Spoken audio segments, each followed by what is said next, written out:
This is how to record a public holiday for your staff. We're going to look at Christmas Day and Boxing Day 2020.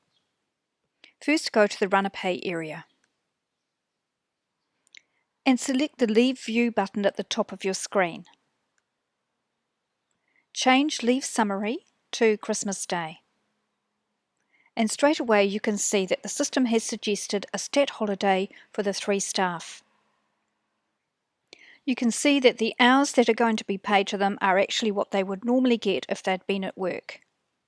So I'm happy with that. I'm going to select all of the staff at once here and choose Apply Leave Payments. That bit's done. And now we can look at Boxing Day. Now in 2020, Boxing Day falls on a Saturday. And if your staff don't usually work Saturdays, Monday the 28th is going to be recorded for the statutory holiday instead. And we can see that George and Delia are having another statutory holiday. They didn't work on Monday the 28th. But Graham looks a bit different. He did work on the 28th, and we can tell that he did when we click his timesheet icon here. We can see that he recorded 8 hours for that day. So, the system has recorded a public holiday worked day for him, and he gets 8 hours at time and a half, and another day to take another time, recorded as an alternate public holiday. So that's fine, they all look good. So I'm selecting all of them at once and telling the system to apply the leave payments. Now I'm going to go back up to the main view by clicking on Processing to have a look at the outcome. We can see that George is having his standard salary reduced by the 2 days for the stat holidays. The same with Delia. She works standard hours and the system's picked that up, removing the 2 stat days from her standard hours.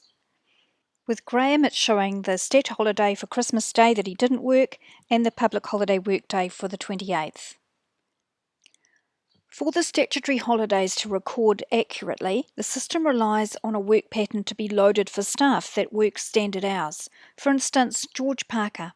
If I click on his name here, I can go to Payments, select his salary, and I can see that he's got a work pattern loaded of how many hours he works each day at the bottom.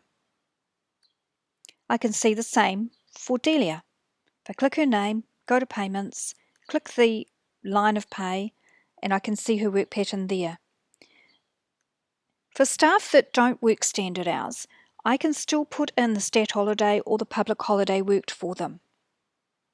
And for this I'm going to bring on another employee, Mike Willis.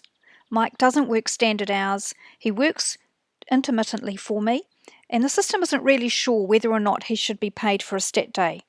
So I'm going to take control of this one. I'm going back up to the top of the screen and selecting the Leave View. And straight away I can see that the staff have their statutory holiday and public holiday recorded here. It's a summary. I'm going to change Leave Summary to Christmas Day. And we can see that Mike's showing no action here. The system's not sure what to do. So I'm going to select the down arrow and choose a stat holiday taken. This is for Christmas Day on Friday, and the system's already picked up that he on average works 6 hours for any day of the week. I'm happy with that. I'm just going to select his name and apply the leave payment. Now I'm going to switch it to Boxing Day, which is going to be Monday as well. Again, the system doesn't know what to do for him, so I'm going to say it's a stat holiday taken for that day as well. And again, it picks 6 hours per day as his average number of hours. Okay, applying that, and it's done. When I go back to Processing at the top, I can see that Mike's stat holidays have been recorded. If you're not sure whether or not the casual staff you employ are due a statutory holiday, check out the Government Employment website. We'll leave a link for you at the end of this video. It's best for you to check and make sure that you're compliant with the Holidays Act.